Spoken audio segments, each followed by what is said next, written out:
bleeding already. That's what I did last night, cutting a bagel. You want me to run this up? Yeah. You want the test? Yeah. Here you go.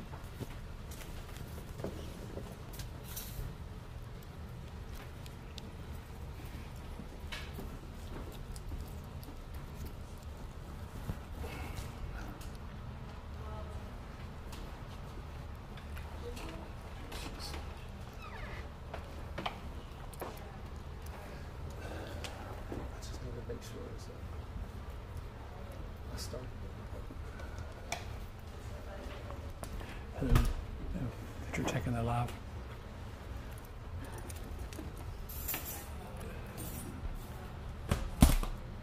Yeah, we did the check question. Lovely microphone.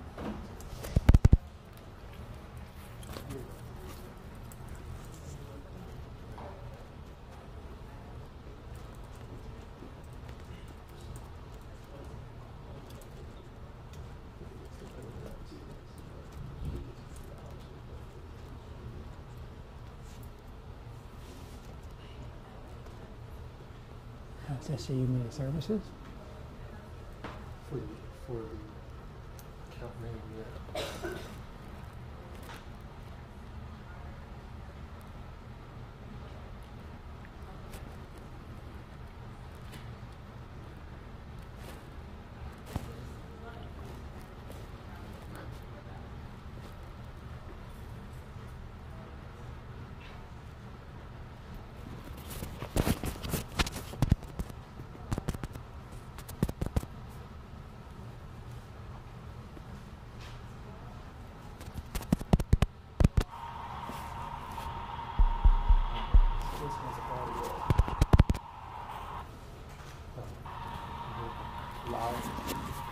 So, there you go. The delay. It's a delay.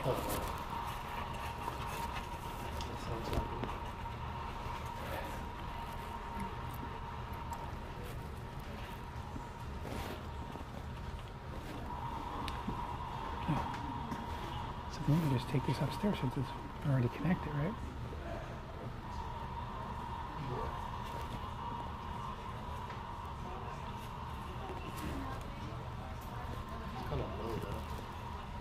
Well, I wasn't talking very loud, actually.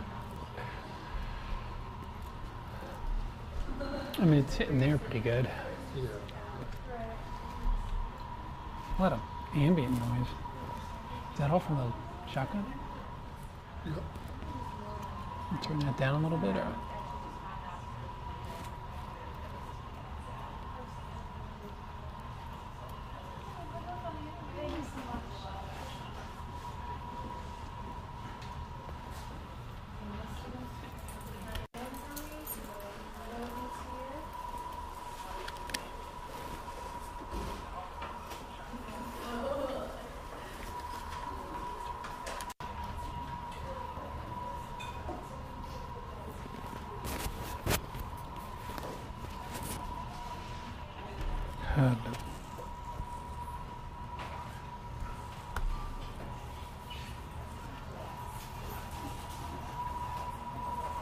It's very noisy. Actually, no. In here, it doesn't sound as... Listen, I don't hear any of that. That's not feeding back. Oh, no, because of the delay, it wouldn't feed. Maybe that's all it is.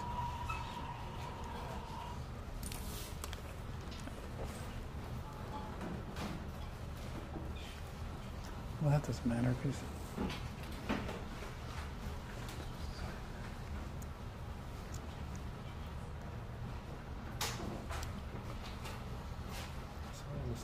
I have it turned all the way down, right?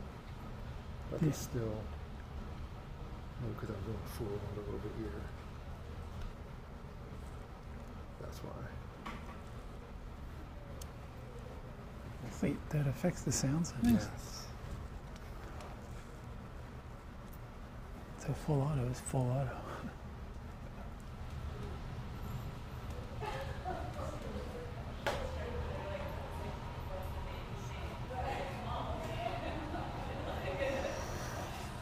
All right. Here it goes. Turn off. So there's a So was that?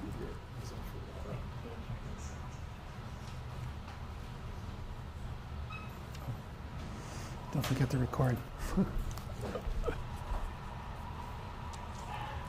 you go.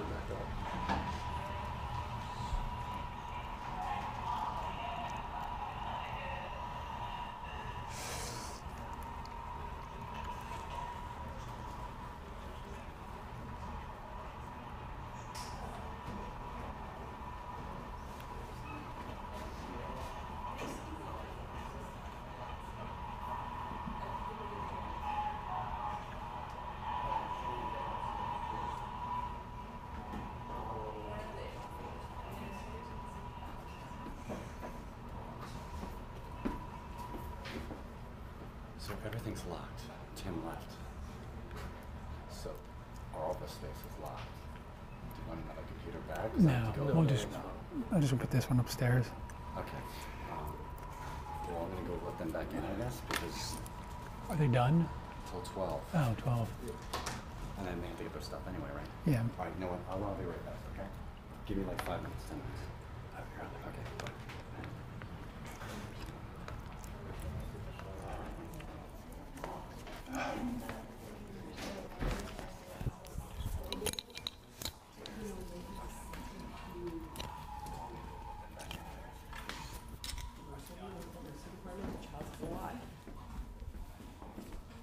Just want to give you this before I forget it.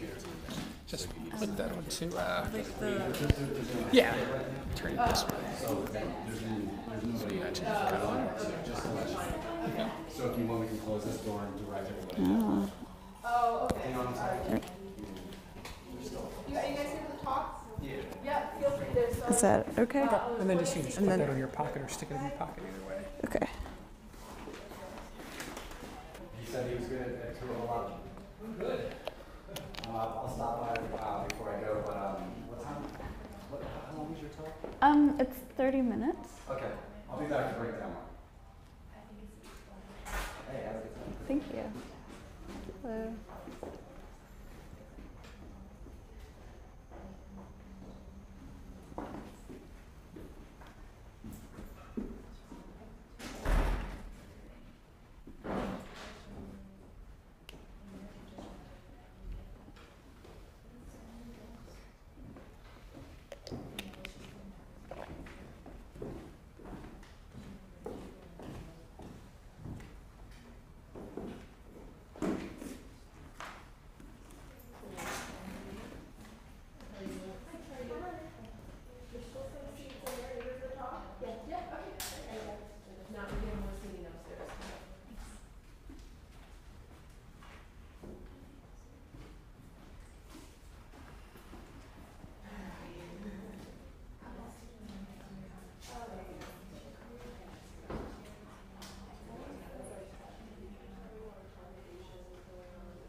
Hi.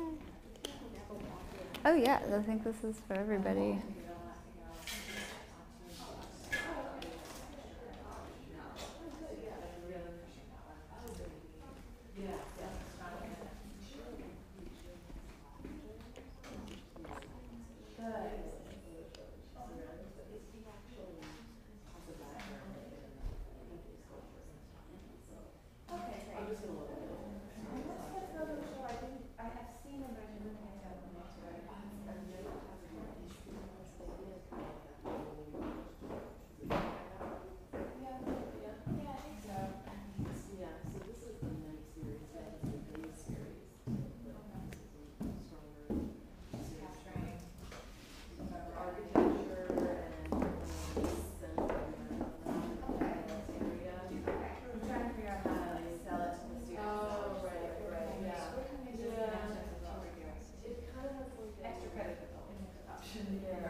signing, then you guys are in classes, you can go sign it.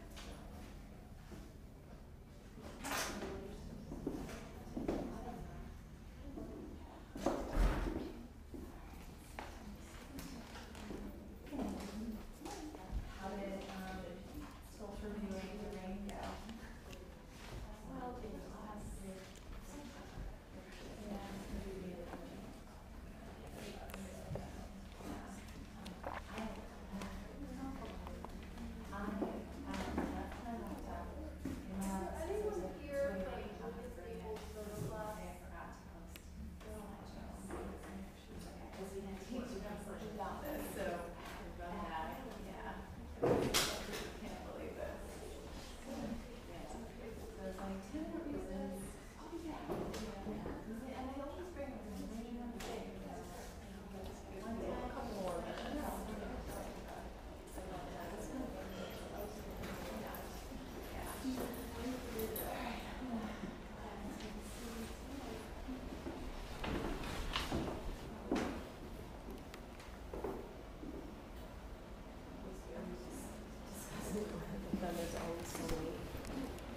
We have the university has 2 free periods a week, so you're not supposed to have like any classes scheduled during the time. It's supposed to be for events and meetings and everything, but I swear like 2 free periods a week is not enough because there's so many, it's like every time you try to schedule something, there's like a million other things. So there's like a career fair going on right now, we have convocation.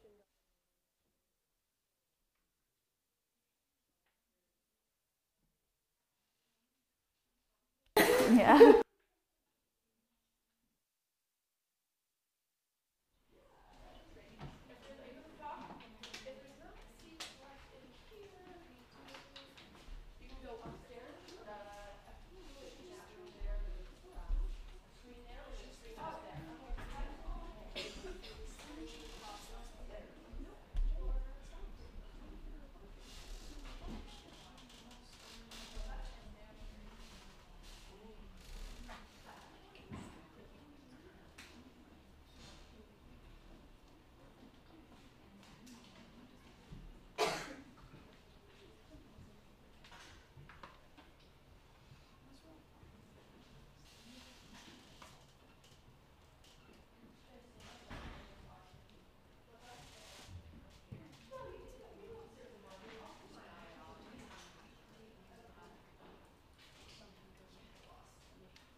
Hi guys. Hi.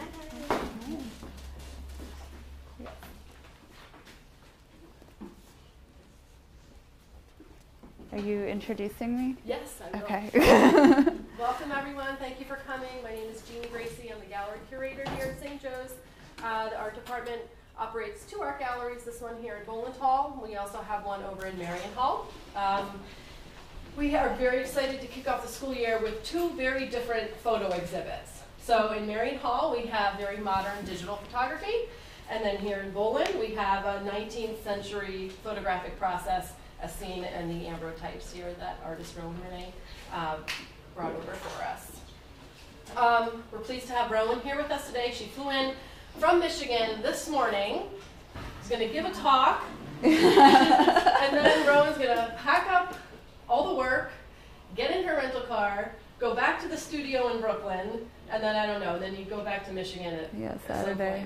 Saturday. So a whirlwind tour for Rowan. Rowan is getting an MFA right now from the University of Michigan in Ann Arbor. Rowan's BFA is from Parsons School of Design in New York. Rowan's work has been exhibited up and down the East Coast, West Coast, and also in Europe. Pieces from this Z series that we have on display here can be found in collections at the Center for Creative Photography at the University of Arizona and also at Mount Holyoke Art Museum.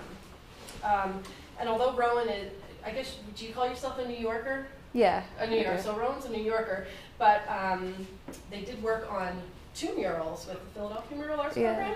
With a collaborative group. Yeah. So if you're if you're in Philly, maybe you can give us the addresses and we can take a look. I did actually see, I saw one on your website and I recognized one of them. One's down like right on Broad Street next to the paintbrush. Oh yes, yeah, that's the one I think I saw. Yeah. So without further ado, Rowan, give it up. Hello. Thank you guys for coming out. I'll try not to talk too much. I have some prepared writing, and then I might interject comments while I'm speaking. And I hope you all saw some of the images. There's some images that aren't on display here for some reason. They were sold or are in a museum collection or something. But Z is a collection of nude 14 by 14 inch glass plate portraits, ambrotypes, that are working with transgender, cisgender, and a spectrum of genderqueer and gender nonconforming individuals. With this project, my aim is to deconstruct the rigid and often limiting representations of nude bodies towards more diversity, fluidity, and an acceptance of the full range of human difference. The title of the collection refers to a proposed gender-neutral pronoun, which is not the one that I use they. This project is different than other projects on gender you might have seen because it's not so much about visibility, but it's about disorientation. It's about conveying the ambiguity of gender that exists in anyone or everyone. The idea is that that idea is what led me to photograph people across the gender spectrum, to subvert the assumption that there's anything biological or essential about gender. Bodies are not inherently sexed, but instead constructed through complex social processes that codify certain behaviors until they become entrenched in our culture. In other words, theorists have come to believe gender is not something physical or biological, but a role someone performs and learns to perform. My background is in printmaking and sculpture, but in 2010, I learned the wet plate collodion process in a weekend-long workshop. I gravitated towards photography because it would allow me to connect to people and influence our social world. For me, taking pictures is a social process that opens up the possibility to connect intimately with people. Because the subjects of images are often not ourselves, the photographic process raises a host of questions about how images are made and the dynamic between the photographer and the subject.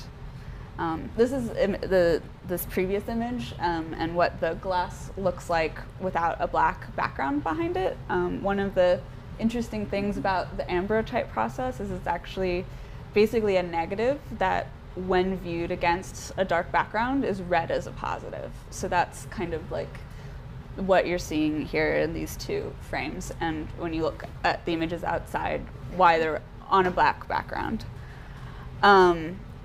These images are a little bit about the technique I use in the process. If you're not familiar with the wet plate collodion process, it's a historic process that was invented in the 1850s. It was in use during the same time period as the daguerreotype. However, it offered several technological advances that lowered material costs and reduced exposure times from several minutes to several seconds. It quickly became the Polaroid of the Victorian era, and for the first time, it made photography available to the middle class. However, this early photographic process was very unpredictable. The volatility of the process, where each plate is made by hand, is incredibly reactive to changes in temperature and humidity, and this made it unwieldy. In addition to these issues, the sensitized plates could not be stored. They had to be used immediately, which required a portable darkroom on location, even if the location was on the top of a mountain. These images that you're seeing here actually show my portable darkroom. When I first started doing this process, I basically did a cross-country project where I had this box in the back of my car and could use it as a darkroom. And I guess if it's not clear in what I just read, basically you have to have a darkroom on site because you make the film right immediately before you shoot it, and if you don't shoot it immediately, it goes bad. So obviously, you can just imagine what that looked like in the 1850s. You had to bring a darkroom with you up to the top of a mountain to take images. And a few images here are from my first tintype project, and they're taken on location rather than in the studio. Let's see. So the limitations of the wet plate process were basically meant that it became obsolete and was phased out for industrial produced films that could be stored and that were more stable to environment variations, and that could be used indoors and in low light. When wet plate became obsolete in the early 1900s, the process was not lost. Although it has experienced a resurgence amongst fine art photographers in the past few decades. So other early photographic techniques have been lost.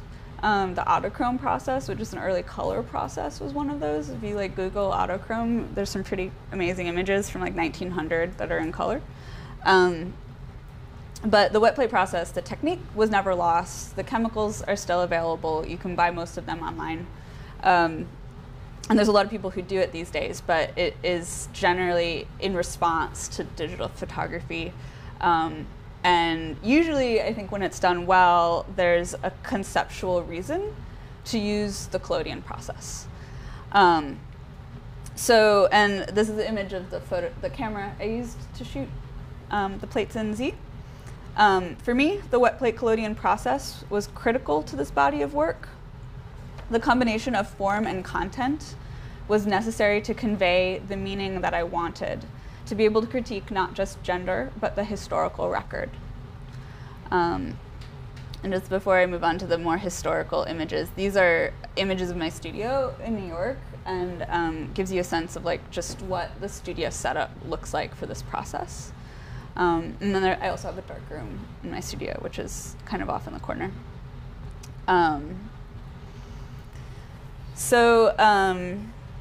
Historical, these are some actual tintypes. I didn't take them. These are Victorian tintypes. So when I ask questions about the historical record, I ask who makes images and for what reasons, and when and why do some images gain archival value while others are lost. This is Victorian ambrotypes. Ambrotypes were often put in these very ornate boxes, like velvet and pressed kind of paper leather boxes with a cover on them. They're very precious heirloom objects. So gender nonconforming people have always existed. However, in the Victorian era, when the wet plate collodion process was widely used, they're not often pictured. And I'm fascinated in historical imagery of gender nonconformity, but I think I tried to source some of those images for you guys, but it's important to keep in mind that contemporary categories and terminology that we use didn't exist or even mean the same thing then. So these two images are what in the Victorian era were called female impersonators, which was a precursor to drag, where men convincingly played women's roles on stage. And that was pretty common practice because women were not allowed to be on stage. So it was permitted and normal. However, it was often illegal for the performers to continue wearing their costumes off stage, and some did do that, and tried to live their lives all the time as women, in addition to on stage. And these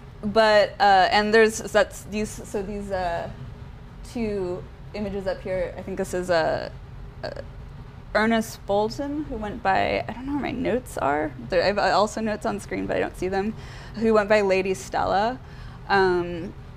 Basically, lived as a transgender woman. After, there was a court case, I think there was a British play made about her and her life.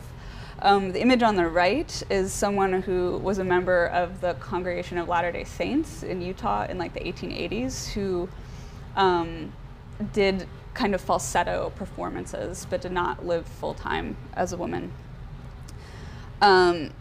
This is Dr. James Barry, who died in 1865 and basically lived his whole life, was born a woman, but lived his whole life as a man and basically passed. So one of the important things to know about the Victorian era is like you couldn't, like, if Dr. Barry was passing as male, it had to be a secret. Like he couldn't disclose to anybody that he was born a woman, because that would have put his life in danger. So basically it wasn't known that he was born a woman until he died, and they were preparing his body for the funeral. And then there's some little bit more modern, contemporary, and these are just like, I tried to go kind of far back in history with these examples, of Gertrude Stein, Radcliffe Hall, and there's also, I think, important distinctions to know about like transgender identified people and like butch lesbians or masculine women, or like there's a lot of distinctions that are very kind of fluid and change a lot the further back in time you go, and they are different than like what contemporarily we like how we categorize things. And I'm really interested in that, in this like fluidity of category. And then, but a lot of those images are often like really fixated on the clothing, and there aren't a lot of nudes of people in the historical archives of people who are gender nonconforming. The first known one is taken in 1860 by Nadar, a famous French photographer, of an intersex person that is unnamed. And the interesting thing about it was the photographs were taken in a medical context, and Nadar copyrighted them and forbid them to be shown publicly, so the only scientists could see them. And I guess one of the questions I ask is like, why would these photos that underscore not just the cultural and performative fluidity of gender, but also its biological fluidity, be something to withhold from the public? So this was something that was seen as like very threatening to, I think, established notions of biology at the time. And you can view them online now, all 8 images, if you would like.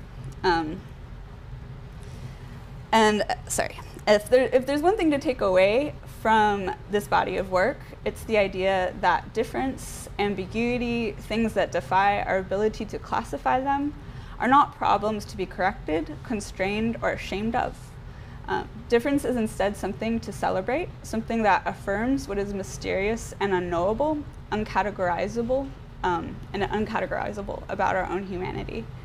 I believe imagery cultivating human connection can help accelerate mainstream understanding and acceptance of queer identities and embodiments.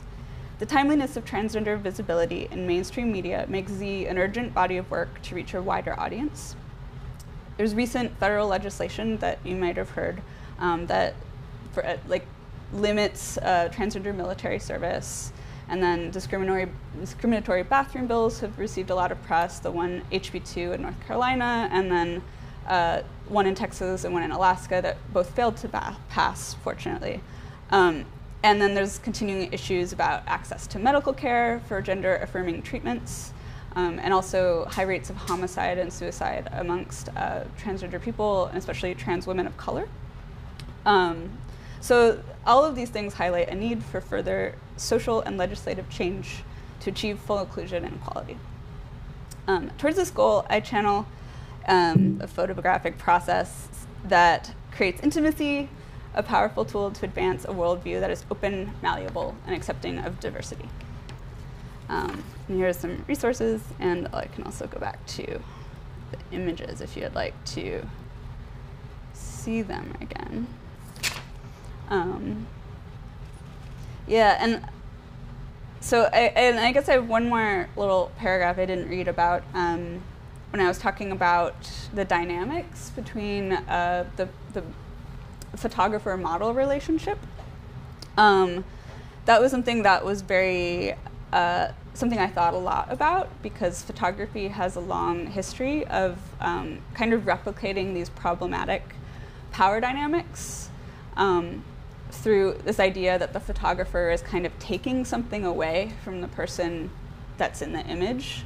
And that was perpetuated, I think, by how early photography was used. There was a lot of like European white men who typically went to faraway places to photograph like other cultures in a way that was often exploitative and connected to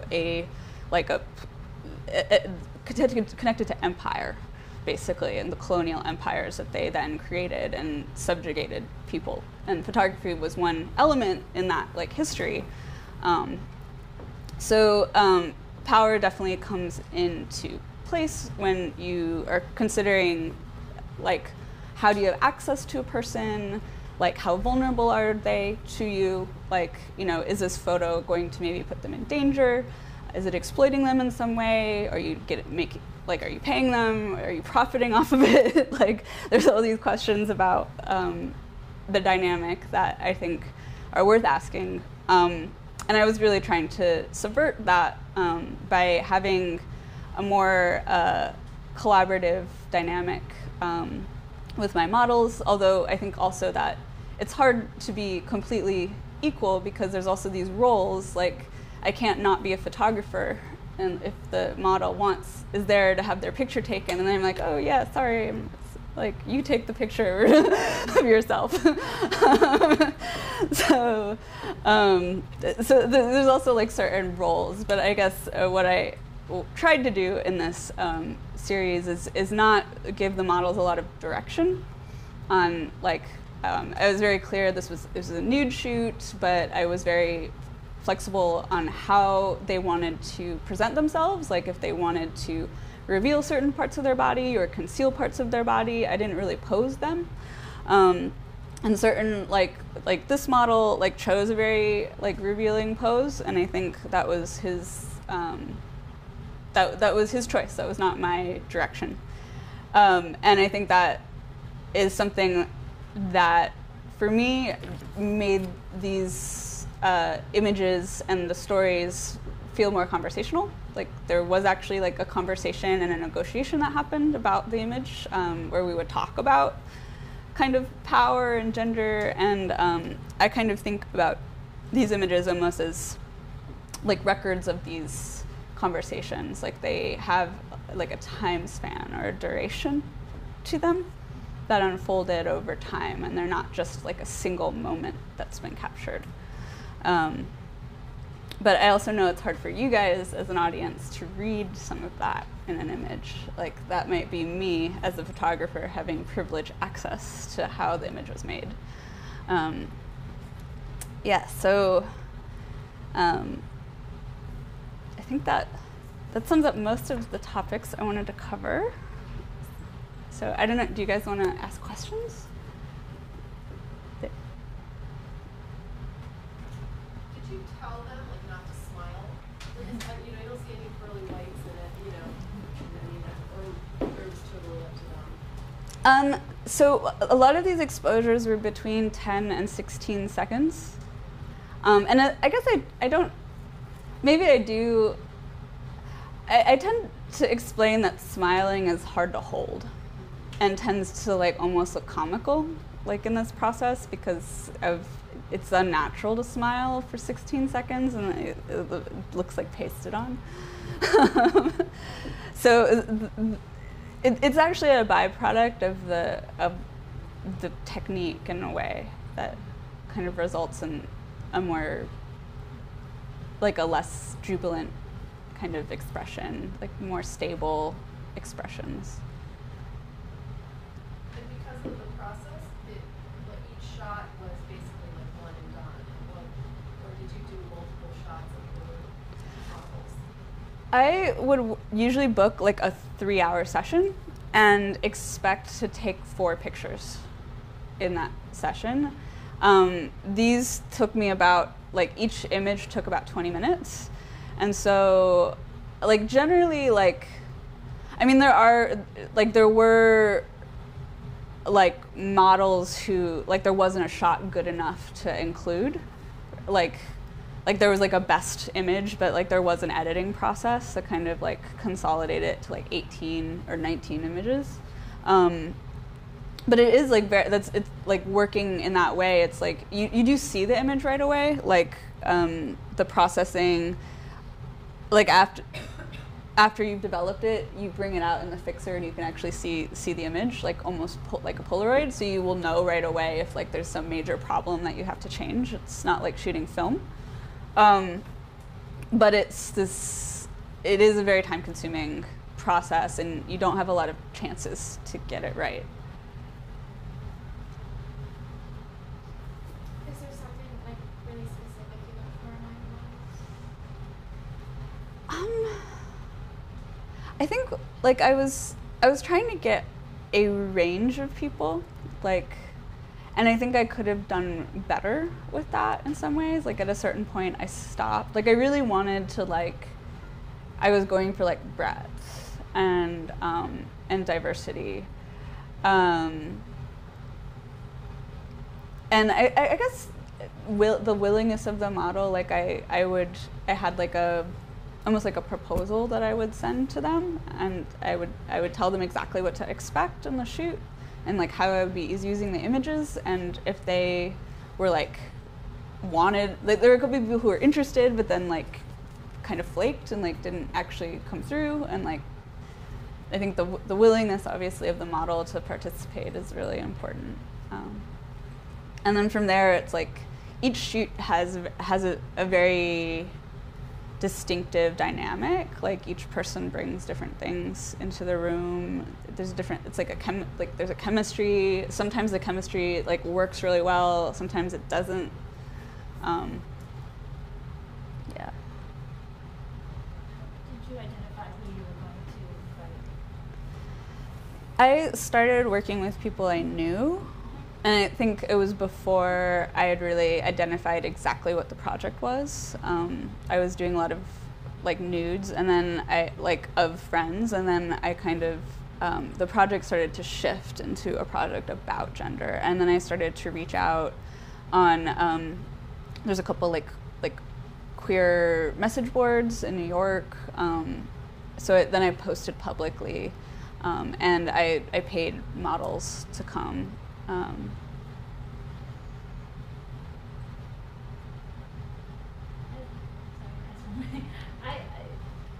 you show one of your images? I love the contrast between the process and this old process and this progressive topic. You know, I know it's not a new phenomenon, right?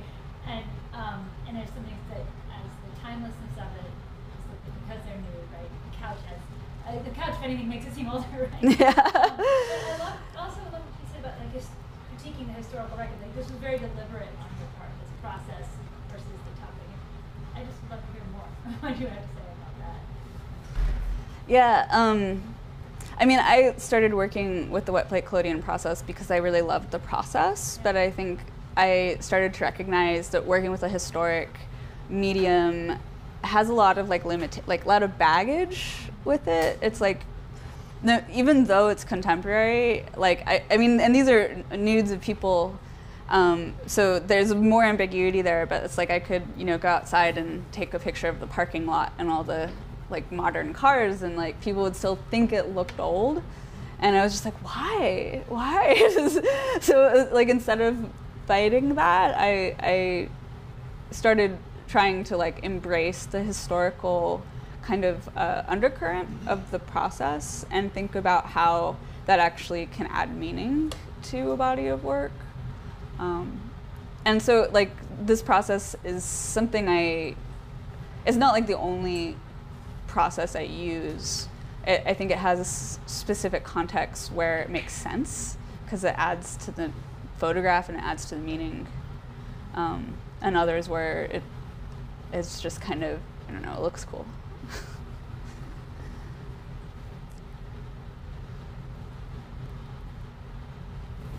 know you mentioned that photography is much more like a social kind of medium.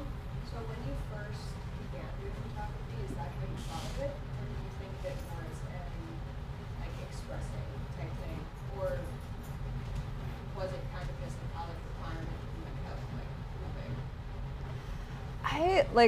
before this, I was doing a lot of very tedious, like, paper cutting and, like, printmaking processes. So it would take me, like, 2 months to finish one piece, and it would be, like, 12-hour days, like, cutting in the studio. And it was kind of making me crazy. And I think when I took a bunch of workshops and different processes, because I felt like I had hit a wall in my process, and I just needed to try something new. And when I took this wet plate collodion workshop, I was like, oh my god, like a whole new I immediately knew what I wanted to do with it. I just like felt like energized, and I saw it like literally as a way that I could like do these things, like travel across the country and like meet people living off the grid and doing these like cool kind of alternative projects, and like I could make my art like work with that other thing I wanted to do, and they would go together and all be like one art project. So I saw that potential in photography. I think it was because it's like, you know, there's certain craft processes that just are a little, like they, to me, felt antisocial, or like I didn't know how to make them social because they're so time consuming.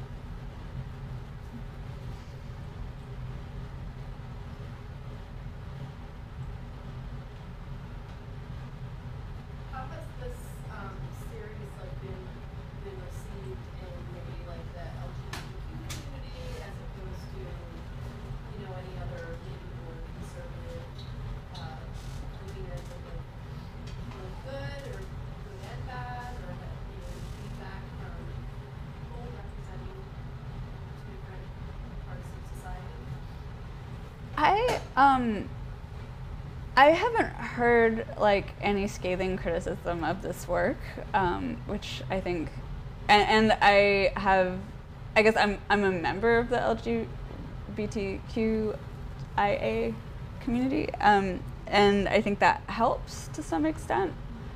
I think like a lot of criticism comes from people from the outside coming into communities where maybe they're, it's seen like they're not invested enough, or maybe they didn't do enough research, or they didn't do their homework, and that can be more critically, I think it's like like people question the authenticity of it. But I also would say that when I started this project, like this project has actually been formative to me, I think, and my sense of gender.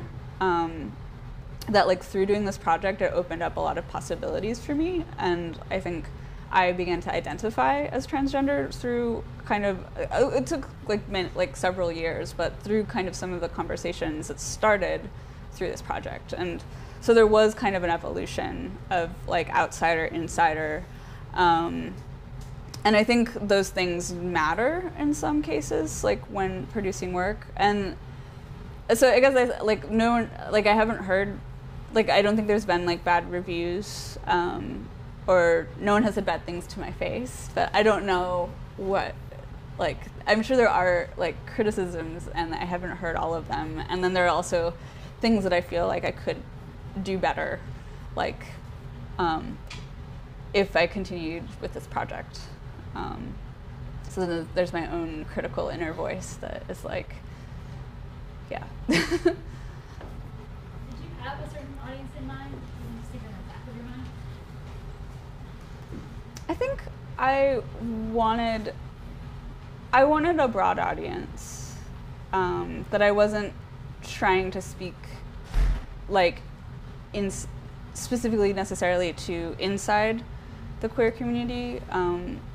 And I think some of my decisions, like I photographed people who identify across the gender spectrum, including cisgender people, and that was very intentional, because I think there's a lot of there's like visibility projects, like where it's really about like making a certain minority identity visible, but it doesn't, like at least my criticism of that is that I feel like the narrative I'm trying to tell is more complicated than that, and that like I wanted to like blur these lines and like not single out like these are what transgender people look like as a type and try to codify it, but rather say like this is a mix of people across the gender spectrum, and like doesn't everybody look a little bit queer to you? Like I don't know, like and like it kind of makes like I think it is maybe a different kind of subversive strategy.